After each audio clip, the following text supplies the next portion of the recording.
avec de la musique, plutôt des musiques aujourd'hui.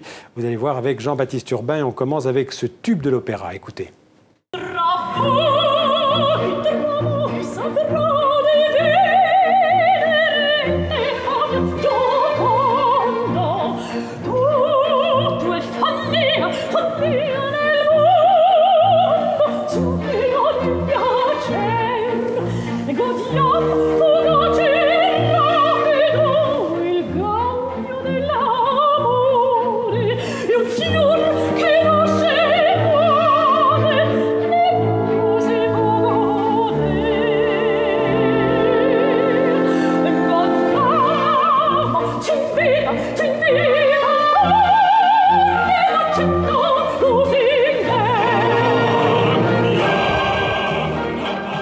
Alors tout le monde aura reconnu la Traviata de Verdi, c'est en ce moment à la Bastille, à l'Opéra Bastille à Paris.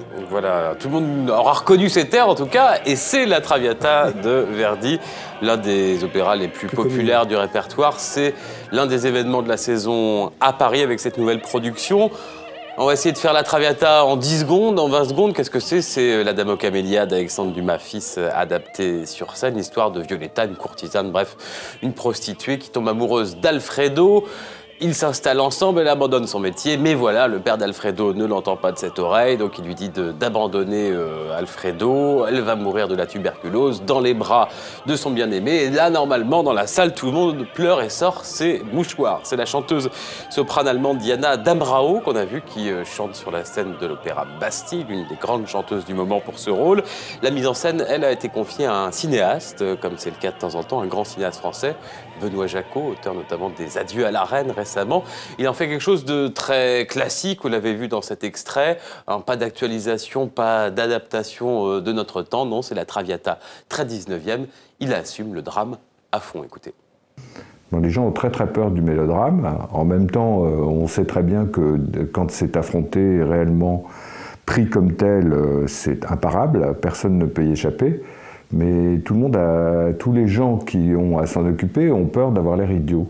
Moi, j'ai absolument pas peur d'avoir l'air idiot, ça m'intéresse beaucoup même. Donc, je trouve très intelligent d'être idiot quand on fait de l'opéra.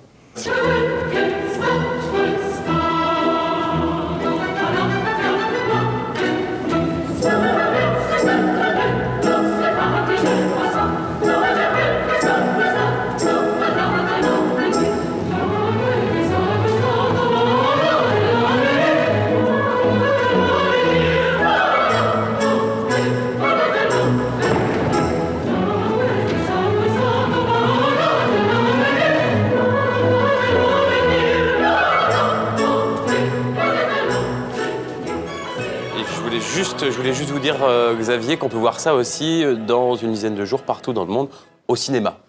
Alors, on reste dans le domaine de la musique, mais on va passer au jazz. Et on est toujours à Paris, mais à l'Institut du monde arabe cette fois. Voilà, avec les Orientaux du jazz, 15e édition, ça a commencé hier, à l'Institut du monde arabe, pas très loin d'ailleurs de l'Opéra Bastille.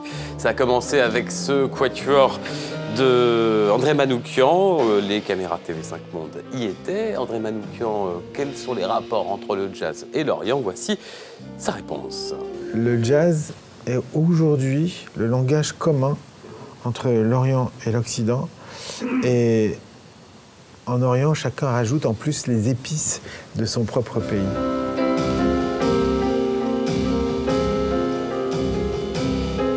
Quant à l'Afrique, quand on regarde l'Éthiopie et le jazz éthiopien, il vient de Chine.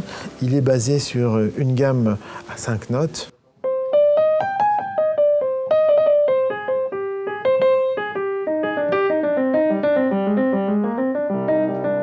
Ça donne Mulatu Astakté, ça donne un jazz qui est formidable et qui est presque au niveau de la trance parce que ces répétitions de ces notes vous envoient un tout petit peu en l'air.